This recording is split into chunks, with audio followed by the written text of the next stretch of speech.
Bawal daw siyang lumabas.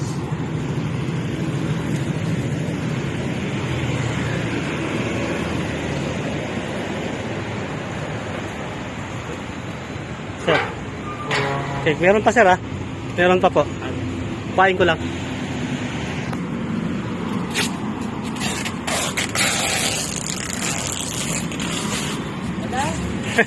Ayan sir. Hindi yan na kayo sir kung kayo galing. Oo, alam na. Ito kausap ko. Ayan sir. Wala kayo lumabas eh. Meron pa sir, kukunin ko lang. Ano ito?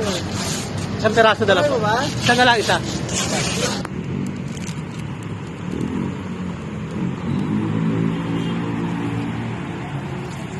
Sir, flowers.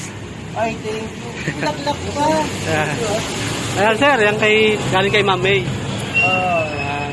Kausap ko. Ayan, sir, may message po siya, video message. Ipapanood ko na lang po sa inyo. Ito po yung message.